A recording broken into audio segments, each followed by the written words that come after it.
pesakit HIV, they all punya daya ketahanan tu rendah. So daya ketahanan kita panggil CD4. So bila you dapat HIV, doktor akan ambil ujian darah. So kita akan ambil ujian darah CD4 lah. So CD4 tu akan beritahu doktor tahap immunity seseorang pesakit. Bila seseorang punya daya ketahanan rendah, kita senang dapat penyakit jangkitan kuman yang kita panggil tu opportunistic infection. Opportunistic infection ni untuk orang yang daya ketahanan baik tu dia tak dapat penyakit ini. Ini hanya jadi kat pesakit yang daya ketahanan rendah macam pesakit HIV. So terdapat berbagai jenis penyakit opportunistic yang kita nampak. So yang paling common tu kita tengok tu adalah PCP atau kita panggil pneumocystis carinii pneumonia. So macam mana seseorang dengan PCP tu dapat tahu dia ada PCP? So biasa seseorang tu akan rasa demam, letih, batuk dan tak bermaya, bila jalan sikit rasa penat dan sebagainya. So kalau you ada simptom macam tu, kena datang jumpa doktor terus. So doktor akan buat check x-ray dan lepas tu kalau x-ray nampak tak bagus, buat ujian darah semua. Biasa kalau simptom teruk, macam duduk pun penat, jalan sikit pun penat, doktor akan suruh pesakit masuk hospital dan bagi rawatan untuk penyakit PCP. Rawatan antibiotik tu biasanya untuk 21 hari dan bila pesakit dah rasa elok sikit, dan kita boleh bagi patient balik. So penyakit opportunistic yang lain tu adalah yang macam cerebral toxoplasmosis. Untuk cerebral toxoplasmosis ni, pesakit biasanya komplain sakit kepala. Sakit kepala yang kuat, mungkin sakit sampai kena muntah, atau they all mungkin dapat macam stroke sebelah tangan atau kaki tak boleh gerak, atau mungkin simptom tarik, atau mungkin percakapan tak betul atau nampak macam drowsy sikit.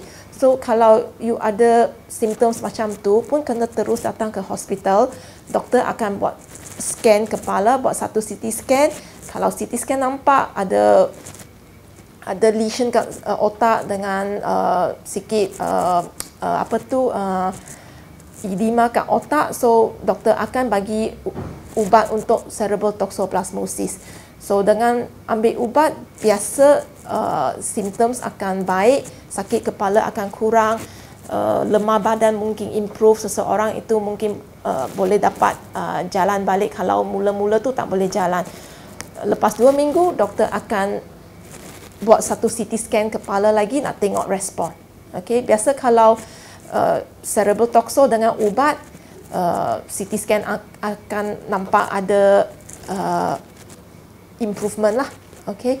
And pesakit kena makan ubat untuk cerebral toxoplasmosis. So satu lagi penyakit opportunistic infection yang kita biasa tengok ialah kita panggil cryptococcal meningitis. So untuk cryptococcal meningitis ni, pesakit pun akan terasa sakit kepala yang kuat sangat, muntah, demam. Kalau teruk sangat mungkin penglihatan mata mungkin terbabit, atau pesakit boleh jadi drowsy. So untuk penyakit ini pun kena masuk hospital, doktor akan buat CT scan, buat satu ujian CT scan. Kalau tak ada apa-apa kat otak, doktor akan buat satu ujian kita panggil lumbar puncture. Okay, lumbar puncture tu dia ambil sikit air saraf, nak test ada tak itu penyakit cryptococcus kat kita punya sel, kita punya ujian kita panggil air saraf. Okay? Kalau ada penyakit cryptococcal meningitis, doktor akan bagi antifungus untuk sekurang-kurangnya 2 minggu, dan bila you sakit kepala, doktor mungkin kena buat lumbar puncture lagi, nak bagi itu tekanan air saraf turun. Okay? So ini tiga-tiga penyakit ni adalah yang paling common kita tengok sebagai opportunistic infection di kalangan pesakit HIV.